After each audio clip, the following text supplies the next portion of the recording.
시편 14편입니다.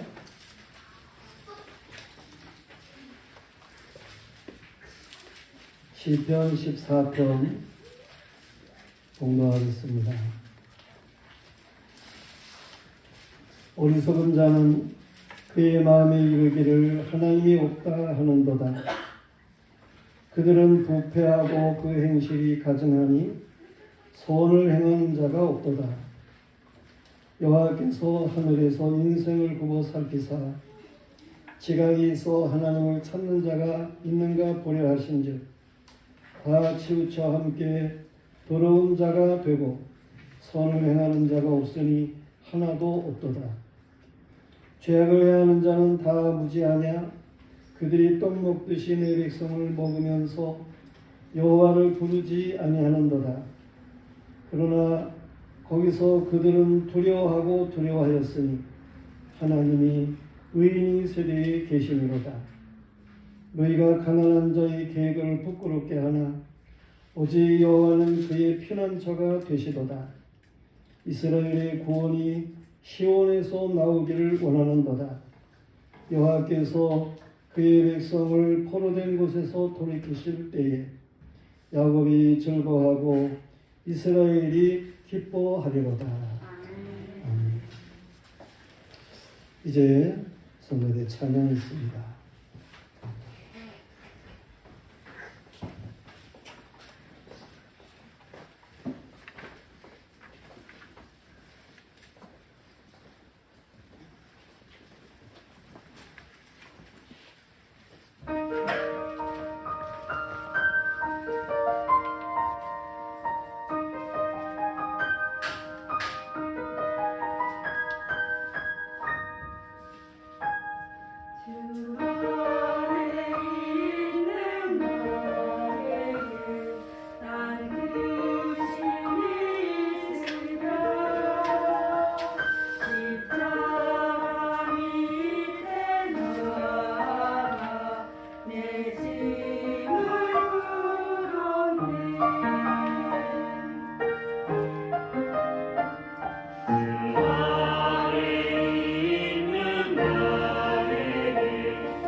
주일에 여러분 만나서 기쁩니다.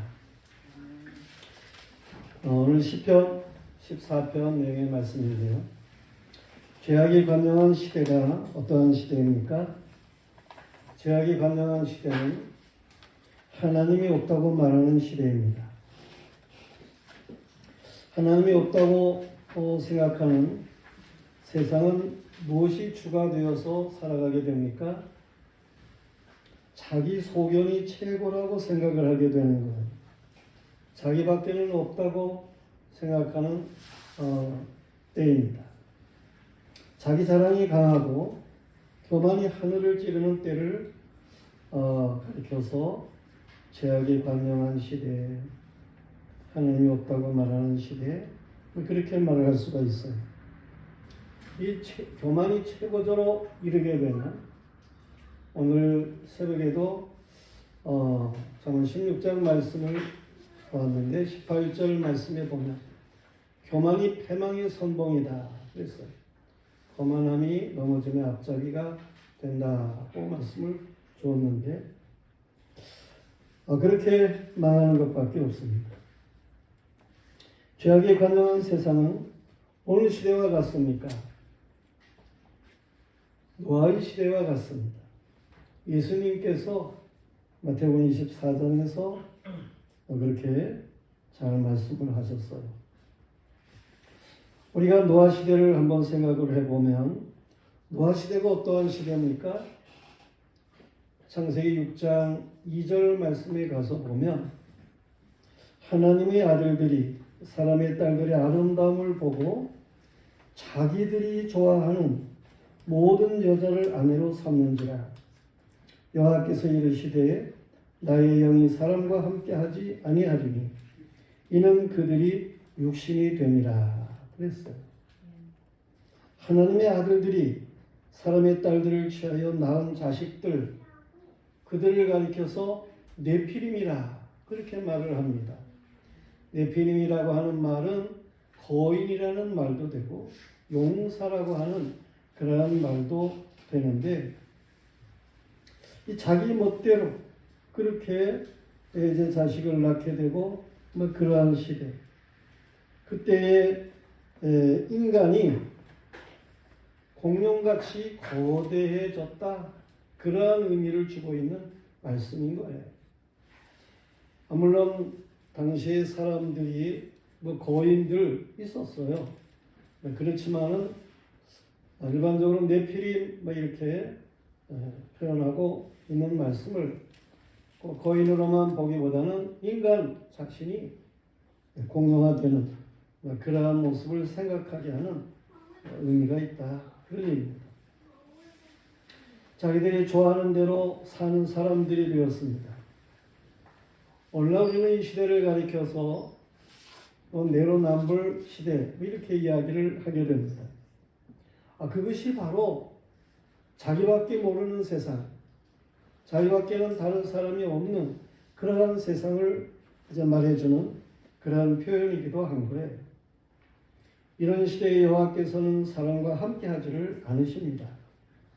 왜냐하면 사람들의 영성이 이게 완전히 땅에 떨어졌기 때문에 그렇습니다. 이 노아의 시대에 사람이 육신이 되었다 그렇게 말을 하고 있는데 언제는 육체를 안 가졌습니까? 그런데 육신이 되었다라고 하는 것은 이 육신이라는 말, 이것이 히브리어로는 빠사 그렇게 얘기를 하는 것인데 이거는 육체뿐이라는 거예요. 육체밖에 모르는 거예요. 모든 것을 육으로만 살아가는 그러한 일들을 가리켜서 말하는 거예요. 다시 말해 짐승같이 사는 것을 얘기를 하는 것입니다. 시편 49편 20절 말씀에 보면 사람이 존귀하지만 깨닫지 못하는 자는 멸망하는 짐승과 같다 그랬는데 그렇게 짐승같이 살아가는 세상, 그것을 나살이 되었다라고 말을 하는 거예요. 오늘날은 하나님이 없는 것이 아니고 의인이 없죠. 어느 시대고 하나님이 안 계신 게 아니고 하나님이 없다 그렇게 말하는 세상은 의인이 없기 때문에 그런 거예요. 진정한 선을 행하는 자가 없어요. 믿는다고 하는 사람들, 아멘, 그러는 말들을 많이 대하게 되고 그럽니다. 그런데 그런 말이 그게 다 건성이에요. 건성. 허공에 사라지고 많은 아멘이 말씀대로 자신을 이끄는 삶이 없이 그냥 사람들에게 자신이 의인인 채 하는 아멘. 그런 모습들을 보게 돼요. 철학자 니체가 신은 죽었다 그렇게 말을 했고 그랬는데 당시가 얼마나 악한 세상이었으면 그가 그렇게 얘기를 했겠습니까? 우리는 오늘 말씀에서 하나님이 없다라고 말하는 이러한 사람들이 있는 그러한 가운데에서 우리가 오늘 말씀을 대하게 되는 거예요. 여호와 하나님은 정녕 안 계신 겁니까? 우리는 오늘 말씀으로 돌아가서 다시 세 가지 정도로 생각을 정리를 하겠는데요. 첫 번째로는 여호와께서는 하늘에서 인생을 굽어보신다고 하는 거예요. 사도 바울 당시 세계의 중심이었던 로마 사람들에게 전한 복음이 뭡니까? 그게 로마서예요. 사도 바울이 로마서를 이제 기록을 하게 되면서 1장에서 어떠한 내용을 얘기하기 시작합니까? 여호와 하나님의 존재하심에 대한 계시를 분명하게 말씀하고 있음을 보게 돼요. 로마서 1장 18절 이하 20절까지의 말씀에 보면 하나님의 진노가 불의로 진리를 막는 사람들의 모든 경건하지 않음과 불의에 대하여 하늘로부터 나타나나니 이는 하나님을 알만한 것이 그들 속에 보임이라. 하나님께서 이를 그들에게 보이셨느니라. 창세로부터 그의 보이지 아니하는 것들 곧 그의 영원하신 능력과 신성이 그가 만든 만물에 분명히 보여 알려졌나니 그러므로 그들이 핑계하지 못할지니라. 하나님이 만드신 모든 것 가운데에 하나님이 계시다라고 하는 것, 그 하나님의 영원하신 능력, 그 신성이 분명히 보여 알려져요. 그러나 사람들은 스스로 어리석게 되었지요. 역시 로마서 1장 21절에 보면 하나님을 알되 하나님을 영화롭게도 아니하고 오히려 그 생각이 허망하여지며 미련한 마음이 어두워졌나니 스스로 지혜 있다 하나 어리석게 되어 썩어지지 아니하는 하나님의 영광을 썩어질 사람과 새와 짐승과 기어다니는 동물 모양의 우상으로 바꾸었느니라. 영이신 하나님을 돌이나 나무로다가 이렇게 깎아가지고 이게 신이다 하면서 우상을 만들어 놓고 자기 욕심으로 말이에요. 그 우상을 향해서 복을 달라고 비는 거예요. 그러니 그 돌덩어리 나무덩어리가 응답을 하겠습니까? 엘리야 시대와 같이 말이에요. 그때의 바알 우상을 숭배하는 자들이 850명이 바알 제단을 쌓아놓고 그 제단 주변을 돌면서 바알을 외쳤어요. 응답이 없죠. 저들이 칼로다가 살을 이렇게 좀 상처를 내면서 고통 가운데 더 크게 악을 쓰며 바알을 불러요. 그래도 응답이 없었어요. 바알은 신이 아닙니까? 바알은 사람들이 만들어 놓은 우상덩어리니까 이 우상이 응답을 할 리가 없는 거예요. 그러니까 우상 숭배하는 사람들은 말하기를 신은 없다. 그렇게 말을 하게 되고 그러는 거예요. 하나님을 영이신 자체로 섬겨야 되는데 하나님은 영이십니다. 하나님을 영이신 자체로 섬겨야 되는데 사람들은 신을 어떤 물질로 만들어 가지고 거기에 신이 있는 것처럼 자기 좋을 때를 이용하려는 탐심으로 행하니까 응답이 있을 수가 없는 거죠. 결국 하나님께서는 사람들을 그 마음의 정욕대로 더러움에 내버려 두십니다. 그래서 서로 욕되게 합니다. 그들을 부끄러운 욕심에 내버려 두십니다. 그래서 그들은 순리대로 쓸 것을 막 거꾸로, 영리로, 억지로 막 그렇게 사용하는 자들이 되는 거예요. 그들의 마음에 하나님 두기를 싫어하며 하나님께서 그 상실한 마음대로 내버려 두셔요. 그러니까 사람들은 어디에 이렇게 도움을 받는 것도 없고 자기 멋대로 살아가게 되고 이렇게 되니까 합당하지 못한 일을 하게 되고 온갖 죄악을 범하게 되는 거예요. 그것이 로마서 1장에서 잘 말씀해주고 있는 내용이에요.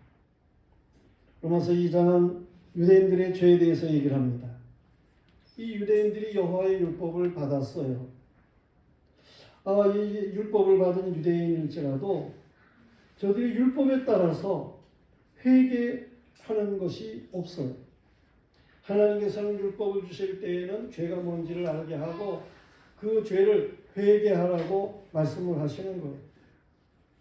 이 회개하게 하심을 알지 못해서 그의 인자심과 용납하심과 길이 참으심이 풍성함을 멸시하고 오직 율법주의로 나가는 거예요. 문자주의로 그냥 책으로만 그렇게 성경을 읽고 그리고 마는 거예요. 그냥 교양으로 그렇게만 생각하고 마는 거예요. 그래서 이 율법주의가 하나님에게 아니라 사람에게 칭찬을 받는 그런 것을 원하는 방편으로 나가게 되는 거예요.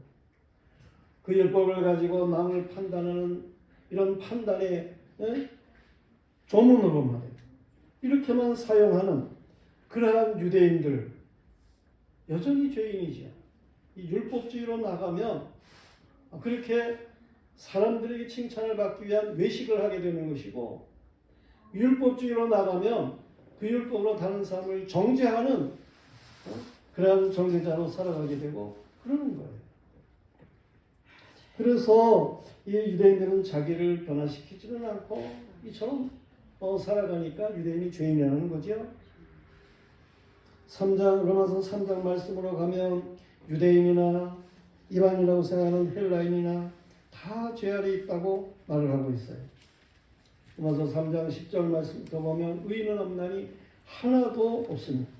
깨닫는 자도 없고 하나님을 찾는 자도 없고 다 무익하게 되고 선을 행하는 자는 없나니 하나도 없도다. 그들의 목구멍은 열린 무덤이요 그 혀로는 속임을 일삼으며 그 입술에는 독사의 독이 있고 그 입에는 저주와 악독이 가득하고 그 발은 피 흘리는 데 빠르다라고 말씀하고 있어요. 이처럼 율법의 행위로 하나님 앞에 의롭다 할 육체가 없기 때문에 하나님께서는 율법과 선지자에게 증거를 받으신 이인 분을 두셨어요. 율법과 선지자를 통해서 메시아 그분이 오실 것에 대해서 말씀을 주신 거예요. 로마서 3장 23절 24절에 보면 모든 사람이 죄를 범하였으니 하나님의 영광에 이르지를 못하더니 그리스도 안에 있는 성령으로 말미암아 하나님의 은혜로 값없이 의롭다 하심을 얻은 자 되었느니라. 죄인들의 세대에는 하나님이 계시지를 않습니다. 예수 그리스도를 통해서 하나님께서는 하나님이 계신 것을 알게 하시는 거예요. 성도들이요, 우리는 하늘에 계신 하나님을 알아야 돼요. 예수님께서 우리에게 기도를 가르치시면서 하신 말씀이 뭐예요? 하늘에 계신 우리들의 아버지시여. 영어로는 Our Father who is in the heaven. 하늘에 계신 우리들의 아버지. 하늘에 계신 우리들의 아버지. 이것이 중요한 거예요. 땅에서 인간 중에 신을 찾으려고 하고 그러는 게 아니고 하늘에 계신 아버지, 우리의 아버지. 하늘에 계신 하나님은 예수 그리스도를 이 땅에 보내셨어요. 이 예수 그리스도의 피로써 믿음으로 말미암은 화목제물로 세우셨어요. 이 예수 그리스도를 믿어야, 그래야 죄악에서 벗어나게 되는 거예요. 하나님이 주신 의로 우리가 의로워짐을 믿으시길 바랍니다. 우리가 무슨 행위로 이루어지는 게 아니고 하나님의 마련하신 은혜를 믿는 믿음으로 이루어진다는 사실을 인정하고, 구원이 나의 자랑이 아니라 살아계신 하나님의 은혜인 것을 고백해야 하는 것입니다. 예수 그리스도를 구세주로 영접하는 사람에게는 살아계신 하나님의 역사가 은혜로 넘치게 마련인 거예요. 예수님이 아버지, 하늘에 계신 아버지께로부터 우리에게 오신 분이에요. 이 예수를 믿는 자라야 아버지를 믿는 자가 되는 거예요. 우리의 믿음의 아버지, 그는 하늘에 계신 아버지, 살아계신 하나님이신 것을 믿으시기를 바랍니다. 그런가 하면 두 번째로 의인의 세대에 계신 하나님을 5절에서 말씀을 하고 있어요. 하나님은 의인의 세대에 계시다.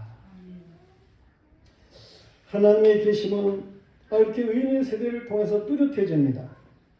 의인들의 삶에서 여호와 하나님의 살아계심을 알 수가 있다는 말씀이에요. 의인하면 누가 생각이 납니까? 의인. 우리는 아브라함의 하나님, 이삭의 하나님, 야곱의 하나님, 이런 구약의 말씀하심을 듣게 돼요. 그렇게 하나님께서 자신을 표현하신 것은 하나님은 그 의인들이 세대에 역사하신 살아계신 하나님이신 것을 말씀을 하시는 거예요. 하나님은 산자의 하나님이셔요. 믿음의 족장들인 의인들을 통해서 하나님은 역사하시고 살아계신 것을 분명하게 하십니다. 믿음의 족장들인 생애를 통해서 나타난 여호와의 행사는 참으로 많습니다. 그 중에 믿음의 족장들에게 공통적으로 약속하신 그 약속이 무엇입니까? 아브라함에게 뭘 약속했어요? 이삭에게, 야곱에게 무엇을 공통으로 약속을 하십니까? 너와 네 자손이 이 땅을 기업으로 얻게 될 것이다 하는 거예요. 그것을 공통적으로 말씀하신 거예요. 그래서 아브라함에게 그 땅을 사수하게 하신 것이고, 이삭에게도 애굽으로 내려가지 말라고 말씀하신 것이고, 그리고 야곱에게 그 땅을 기업으로 주실 것을 약속을 하셨어요. 물론 야곱이 130세 때에 저 애굽에 가 있는 요셉을 만나기 위해서 애굽으로 내려가게 됩니다. 그때에 야곱이 브엘세바에서 하나님 앞에 기도를 했더니 하나님께서 야곱에게 말씀하셔요. 너 애굽으로 내려가라. 그러나 다시금 이제 너희가 올라오게 될 것이다. 그렇게 하나님께서 약속을 주시면서 내려가게 하시는 거예요. 그것은 이스라엘 백성을 기근 동안에 애굽에서 살게 하다가 거기서 이제 나오게 하시고자 하시는 하나님의 뜻이 있으셨던 것이기 때문에 요셉을 앞서 보내신 것이지요. 그리고 이제 야곱을 이제 가족과 함께 보내게 되는 그러한 일이었어요. 이렇게 이제 야곱이 애굽으로 내려가지만 다시 가나안 땅으로 돌아오게 될 것을 하나님이 약속을 하셨어요. 야곱과 그의 자손들 이들이 애굽에 살게 된 기간이 여호와께서 아브라함에게 말씀하신 너희가 이방에 400여 년 동안 객이 될 것이다. 나그네가 될 것이다. 이렇게 약속하신 그 기한 때까지 애굽에 이제 살게 됩니다. 그 대수는 야곱에게서부터 4대, 그 4대가 되었을 때, 4대가 살았을 때, 그때에 이제 애굽에서 나오게 될 것을 말씀을 하셔요. 그래서 이스라엘 백성이 이방에 객이 되어서 살게 된 것이 430년이 차는 때, 그때에 하나님께서 이 이스라엘 백성을 애굽에서 출애굽하게 하는 이러한 역사를 두시는 거예요. 이 출애굽이 이스라엘 백성이 잘해서 되어지는 일입니까? 이 출애굽이 모세가 굉장해가지고 되어지는 일입니까? 이 출애굽의 역사, 이것은 여호와께서 아브라함에게 약속하신 대로 되어진 거예요. 여호와께서 10가지의 재앙으로 애굽의 바로를 놀라게 하기도 하고, 궁극적으로는 어린 양의 보혈과 함께 이스라엘 집은 안전하게 하고, 그 피를 바른, 어린 양의 피를 바른 그 이스라엘 집은 안전하게 하고 이 피를 바르지 않은 애굽 사람들이 집에는 재앙이 임해가지고 첫 번째 아들이 죽기도 하고, 또한 짐승 중에도 첫 번째 낳은 것들이 다 죽게 되는 이러한 일들이 있어요. 그래서 애굽의 왕 바로가 놀라고 애굽 사람들이 놀래가지고 이스라엘 백성들을 애굽에서 쫓아내다시피 하잖아요. 그렇게 해서 이스라엘 백성이 애굽의 종살이에서 자유를 얻어 나오게 되는 거예요. 이스라엘 백성이 여호와의 말씀대로 어린 양의 피를 문설주와 임방에 바름으로 이렇게 재앙이 넘어갔던 그러한 일이기 때문에 그날을 유월절이라, 패스오버, 유월절이라 그렇게 얘기를 하게 되는 거예요. 여호와께서는 이스라엘 백성이 이 유월절을 지키게 하시는데, 그 유월절이 있는 날을 1월로 해라. 너희 이 유월절이 중요하니까 이 유월절이 있는 날을 1월로 하라는 거예요. 그 전에는 이 유월절이 있는 날 1월이 아니었어요. 그 이후에도 오늘날 우리가 양력을 사용하고 있는데, 태양력 사용하고 있는데, 유월절이 1월이 아닙니다. 한 3, 4월쯤 그렇게 가 있습니다. 그러나 유대인들에게만 하나님께서 너희 유월절이 있는 이 달을 1월로 지켜라, 그렇게 말씀을 하신 거예요.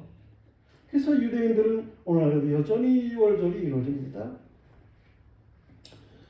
그런데 이 유월절을 잊지 말라는 거예요. 유월절을 꼭 지켜야 된다는 거예요. 유월절을 지키지 않으면 이스라엘 백성에서 끊어지는 거예요. 족보에서 제한을 받는 거예요. 그렇게 유월절을 정확하게 지키도록 하나님께서 말씀을 하십니다. 이스라엘 역사 속에 보면 이 유월절을 바르게 지킨 때, 그때는 여호와께서 놀라운 부흥을 가져오게 합니다. 나라적으로, 민족적으로 하나님께서 이스라엘 백성을 일으키시는 그런 역사가 있게 되는 거예요. 다시 말해서 여호와 하나님, 여호와 하나님의 살아계심을 인정하는 믿음의 때에 하나님께서는 놀라운 부흥을 주셨다라고 하는 사실이에요. 성도들이여, 구약의 유월절은 구원의 주로 오셔서 우리의 억만 죄악을 대속하신 예수 그리스도의 보혈의 공로를 미리 보여주심을 의미하는 그런 이 유월절입니다.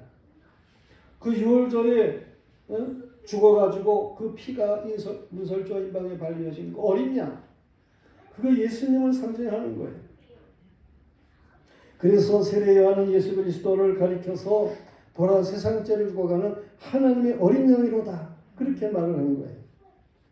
그리고 예수 그리스도는 마지막 유월절 그때에, 유월절 때에 예수님 예루살렘에 올라가셔가지고 거기서 이제 잡히시고 십자가에 달려서 보배로운 피를 흘리시게 되는 거예요. 구약이 그렇게 유월절 그때가 바로 예수님이 십자가에 달릴 것을 잘 보여준 그러한 일이었다, 그런 얘기입니다. 우리는 이 유월절 어린 양으로 오신 예수 그리스도 안에 살아계신 하나님의 역사를 이거를 볼 수 있어야 돼요. 이스라엘의 역사 속에 하나님이 행하신 일과 이 믿음의 세대, 저들에게 이제 하나님이 역사하시고 그래서 일하신 그러한 일들을 우리가 보면서 하나님은 정말 산자의 하나님이로구나, 하나님은 살아계시구나 하는 것을 우리가 깨달을 수 있어야 된다는 말씀이에요. 그런가 하면 세 번째로는 오늘 6절에 있는 말씀인데 가난한 자의 피난처가 되시는 하나님이셔요. 여호와는 가난한 자의 은신처, 피난처, 보호자가 되시는 하나님이셔요. 가난한 자, 그러면 약한 자, 없는 자,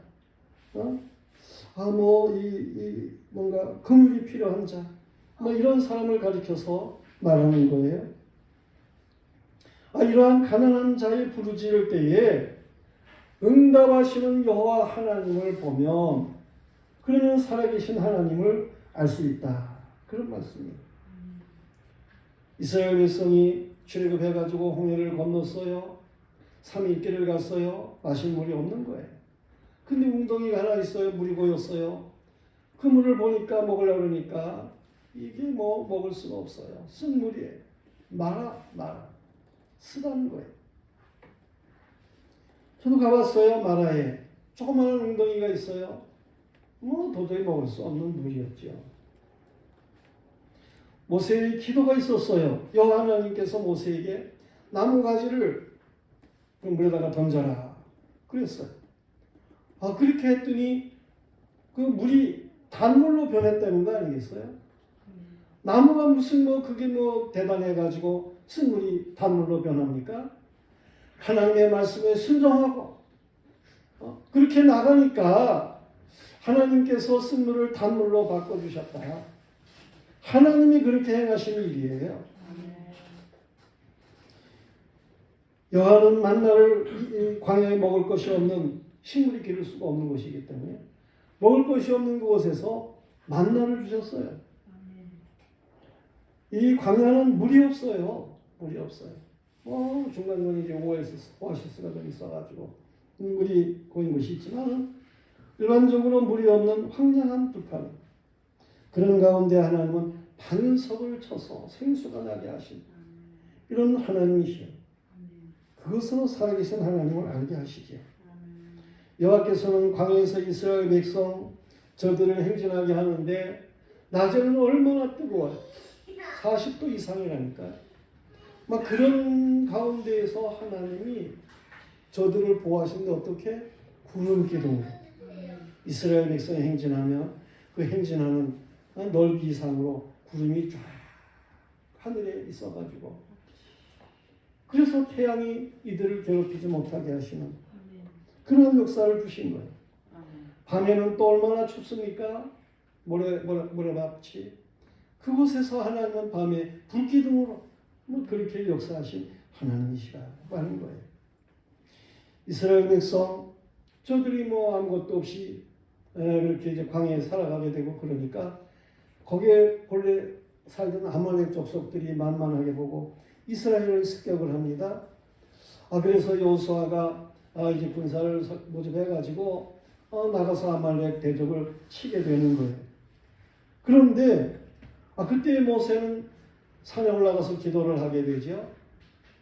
그 기도하는 모세의 손 힘이 들어가지고 내려오면 그러면 아말렉이 이 여호수아의 군대를 추격하는 거예요.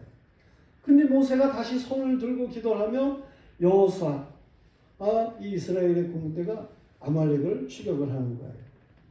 그래가지고 이 아론 하나님의 사람, 훌 믿음의 사람 이 두 사람이 모세 있는 산에 올라가가지고 돌을 주워다가 쌓아놓고 그리고 모세를 앉게 하고 이 오른손을 아론이 기도하도록 잡아 올리고 왼손을 훌이 잡아 올리고 이래서 모세가 양쪽에서 받쳐주니까 힘 안 들이고 하나님 앞에 이제 기도할 수 있었어요. 그러니까 이 기도의 협력자들이 있었다는 거예요, 말하자면.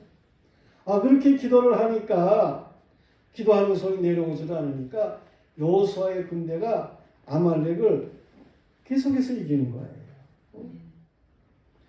하나님이 하시는 일이었다. 그런 말씀이에요.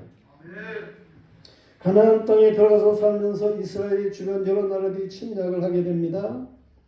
그 한 예를 사사기 여러 말씀들이 많이 있는데 그 중에 한 예를 들어서 보면 미디안 사람들이 이스라엘을 쳐들어왔어요. 미디안 사람들이 얼마나 많은지 바다에 모래알과 같이 많다 그랬어요. 저들이 와가지고 이스라엘 백성의 양식을 약탈을 해갑니다. 여러 가지 다른 것들도 수탈합니다. 조선시대 일제에 의해서 모든 곡물이 약탈되던 시대와 같았던 것을 생각할 수가 있어요. 여호와께서 그때 역사하신데 미디안 사람들 몰래 굴에서 이 옛날이니까 특별한 타작기가 있어요. 나무로다가 만들어 놓은 이런 거 뾰족뾰족하게 이렇게 촘촘하게 나무를 해가지고 거기에 이제 볼이나 쌀이나 이런 걸 갖다 이렇게 훑어가지고 타작을 하는 그런 타작을 하는 기도원이라는 사람이 있었어요. 몰래 하는 거예요. 그것도 미디안 사람 복 뺏어가니까 이 기도원에게 여호와께서 말씀을 하시는 거예요. 오셔가지고 너는 이 힘, 즉 여호와, 이 힘이라는 말은 하나님 자신을 가리켜서 말하는 거예요. 기도원아, 너는 나를 힘으로 삼고 저 군사를 소집해서 미디안과 싸우라는 거예요. 그래서 기도원이 군사를 소집을 했어요. 한 3만 명 이상이 좀 모였습니다. 그랬더니 하나님께서 너무 많다는 거예요. 그러니까 두려워하는 사람 저들은 다 집으로 돌려보내라. 그래서 돌아가고 그랬더니 10,000명이 남았어요. 그 10,000명도 많다는 거예요. 하나님께서 저들을 시냇가로 데려가가지고 물을 마시는 걸 보고 구별을 해라. 어떤 사람들은 물을 떠가지고 그 사방을 보면서 물을 마시게 된 거예요. 그런 어떤 사람들은 정신없이 그냥 엎드려가지고 가라니까 광야에서 물을 마신 거예요. 이 손을 물을 떠가지고 사방을 볼 줄 알면서 마신 사람 그들 구별해라. 그들을 구별했더니 300명이에요. 300명. 하나님께서 그 300명을 이끌고 저 모래알 같이 많은 미디안 세력들을 군사들과 싸우라는 거 아니에요? 기도원이 결국은 이 300명을 데리고 밤중에 내려가서 이제 300명이 항아리에다가 거기다가 이제 횃불을 가지고 가고 나팔을 가져와 3가지를 가지고 와가지고 밤중에 미디안 군사가 이렇게 이제 불침번이 교대하고 그러는 때 그때에 항아리를 부수면서 횃불을 휘두르면서 나팔을 불면서 기도원의 칼이라고 외치게 되고 그러니까 이 미디안 군사들이 수없이 많았는데 저들이 밤중에 일어나가지고 서로 자기 군사를 찔러 죽이는 거예요. 그래가지고 저 미디안 군사들이 망했다니까요. 그럼 누가 그렇게 하신 거예요? 하나님이 그렇게 하신 거죠. 미디안 군사라고 계속해서 그런 전쟁만 했겠어요? 근데 하나님께서 이 기도원에게 하나님이 역사하시는 것을 분명히 알게 하기 위해서 이스라엘 백성으로 하여금 하나님이 역사하시는 것을 분명히 알게 하기 위해서 그래서 그렇게 이제 행하도록 역사하신 것이죠. 여호와께서 승리하게 하신 전쟁은 이스라엘이 잘해서 군사가 많아서 무기가 좋아서 승리한 게 아니에요. 전쟁에 필요한 모든 것의 비결로는 열악하기 그지없지만서도 살아계신 하나님께서 역사하심으로 이제 이기게 된 그러한 일이었다는 말씀이에요.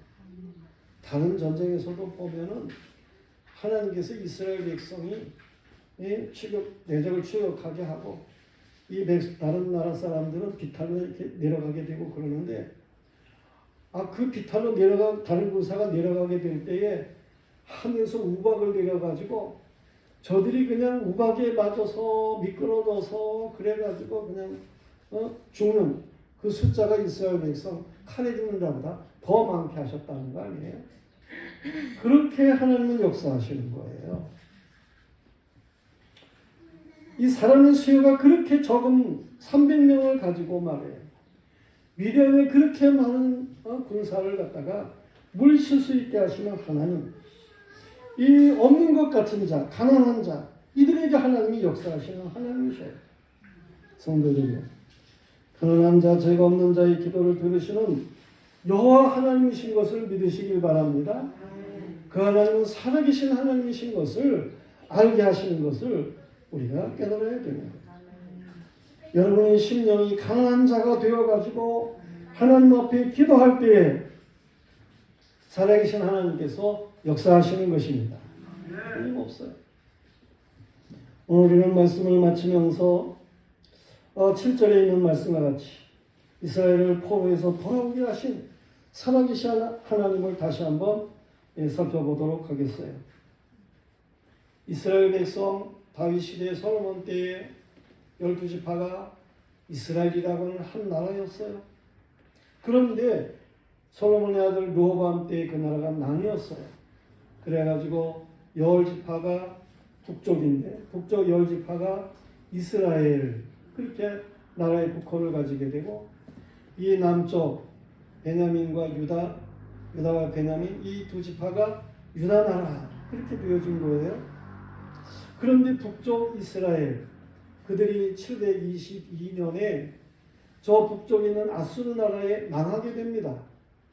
그리고 이 남쪽 유다는 606년부터 포로가 되기 시작을 하다가 BC 587년에 바벨론에 의해서 망합니다. 그때 이제 바벨론이 강해가지고 아수르까지 다 이기게 되고 그래가지고 이 유다도 망하게 되고 이러는 건데 그래가지고 바벨론에 망하게 되는 거죠. 그런데 이 역사를 보면 말이에요. 이 바벨론 나라가 이제 나중에 바사라고 하는 나라에 망하게 됩니다. 이 바사 나라에 망하게 되는 때가 언제냐 하면은 이제 538년 그때쯤 됩니다. 그러는데 그때에 말이에요. 여호와께서 예레미야를 통해 가지고 예언하신 말씀이 있었어요. 그것이 예레미야서 25장 11절부터 13절까지 나오는 말씀인데 이 모든 땅이 폐허가 되어 놀랄 일이 될 것이며 이 민족들은 70년 동안 바벨론을 섬기리라. 여호와의 말씀이니라. 70년이 끝나면 내가 바벨론 왕과 그의 나라와 갈대아인의 땅을 그 죄악으로 폐허가 되게 하되 내가 그 땅을 향하여 선언한 바 곧 예레미야가 모든 민족을 향하여 예언하고 이 책에 기록한 나의 모든 말을 그 땅에 임하게 하리라. 이것이 예레미야 25장 11절부터 나오는 그런 하나님의 말씀이에요. 하나님이 예레미야에게 그렇게 말을 하도록 예언하게 하도록 하신 거예요. 그런데 그 이스라엘 백성이 이제 바벨론 포로가 돼가지고 70년 동안 있게 되겠다는 말씀이잖아요. 근데 그 말씀 그대로 말이에요.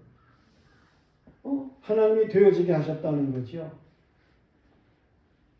이스라엘 백성, 북쪽 이스라엘은 아수르에 망하고 또 바벨론에 의해서 아수르가 망하고 그런가 하면 바벨론에서 남쪽 유다가 BC 606년에 포로가 되기 시작하는데 그래가지고 587년에 완전히 망하게 되는데 606년부터 포로가 되었으니까 그때부터 70년 그러면은 BC 537년이 되는 거예요. 근데 BC 537년에 바사 나라가 바벨론을 멸망시킨 바사 나라가 그의 왕이 누구냐면 고레스라는 왕이에요. 이 고레스 왕에 대해서도 이사야를 통해서 하나님이 예언하게 하셨어요. 근데 그 고레스 왕이 이스라엘 백성들에게 너희는 돌아가서 예루살렘에 성전을 짓고 그리고 하나님을 섬기라는 거예요. 그래서 이스라엘 백성이 70년 만에 포로에서 돌아오게 된다니까요. 예전에 하나님께서 예레미야를 통해서 이 유다가 망하기도 전에 예언하게 하신 그 말씀대로 하나님의 역사를 움직이신 거예요. 세계의 역사는 이렇게 하나님께서 움직이시는 것임을 믿으시길 바랍니다. 역사는 하나님의 정하신 대로 되어지는 거예요. 여호와의 정하신 그 역사, 이거는 하나님이 구원하시는 구속사를 이걸 확실하게 보여주는 일들이라니까요. 이 사실을 깨닫는 사람이 하나님의 은혜에 속하는 믿음의 사람인 거예요. 여호와는 살아계셔서 역사를 주재하십니다. 나라의 흥망성쇠를 주관하십니다. 인간의 생사복을 주관하십니다. 우리 하나님은 살아계신 하나님이신 거예요. 살아계신 하나님. 오늘 주보에 살아계신 하나님이 찬송이 있습니다.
기도하겠습니다.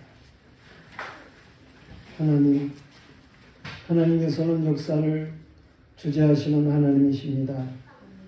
하나님께서는 태초에도 예수 그리스도를 통해서 구속하실 일을 작정하시고 창조하셨고, 이스라엘을 특별히 구별하시고 저들의 역사 속에 하나님이 구원을 어떻게 이루시는지를 알게 하시기 위해서 역사를 움직이셨음을 볼 수가 있습니다.